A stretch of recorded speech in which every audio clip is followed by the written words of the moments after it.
हमारा बेड़ा पार तो हमारे कान्हा जी ही लगा सकते हैं। इस कथन की पुष्टि करने के लिए एक बहुत ही अद्भुत कथा प्रस्तुत है। एक बार की बात है, वृंदावन का एक साधु अयोध्या की गलियों में राधे कृष्ण जप रहा था। तभी अयोध्या का साधु वहां से गुजरा और राधे कृष्ण सुनकर उस साधु से बोला, अरे जपना ही है तो सीधे सीधे राम नाम ही क्यों न जपो। राम नाम तो इतना सीधा है, फिर कृष्ण क्यों? कृष्ण तो कितना टेढ़ा है।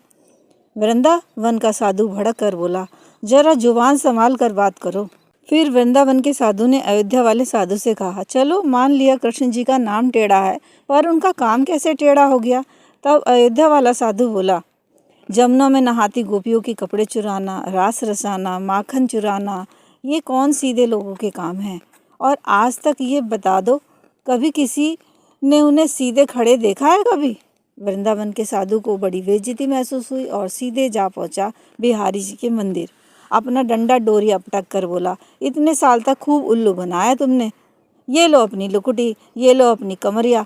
साधु की बात पर बिहारी जी मंद मंद मुस्कुराते हुए उसके पीछे पीछे चलने लगे और बाँह पकड़कर बोले, भाई तुम्हें किसी ने गलत भड़का दिया। पर साधु नहीं माना तो बोले, अच्छा जाना है तो तेरी मर्जी, पर ये बता राम जी सीधे और मैं टेढ़ा कैसे?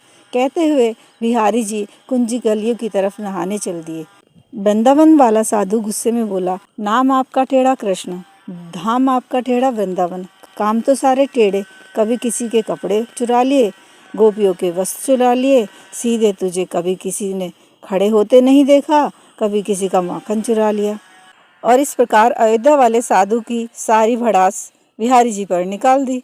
बिहारी जी मुस्कुराते रहे और चुप से अपनी बाल्टी कुएं में गिरा दी। फिर बिहारी जी साधु से बोले, अरे जाता है तो जा तनिक, पहले मेरी मदद तो कर दे, बाल्टी को तो कुएं से निकाल दे, जरा एक सरिया तो लाकर दे दे। साधु सरिया ला देता है। कृष्ण सरिये के सहारे बाल्टी निकालने की कोशिश करते हैं। साधु फिर बोलता है, अब समझ में आई कृष्णा, तुम में तो अकल भी नहीं है। अरे सीधे सरिये से बाल्टी भला कैसे निकलेगी?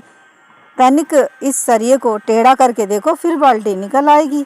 बिहारी जी मुस्कुराते रहे और बोले, जब सीधापन इस छोटे से कुएं से एक छोटी सी बाल्टी भी नहीं निकाल पा रहा, तो तुम्हें अंदाजा भी है कि तुम कितने बड़े भव सागर में फंसे हो और इससे कैसे पार निकलोगे। आज का इंसान इतने पापों के भवसागर में डूब चुका है कि इससे निकल पाना मेरे जैसे टेढ़े के बस की ही है। तो समझे बंधु, कृष्ण ही इस भवसागर से पार उतार सकते हैं। हाथी घोड़ा पाल की जय कन्हैया लाल की। हरे कृष्णा हरे कृष्णा।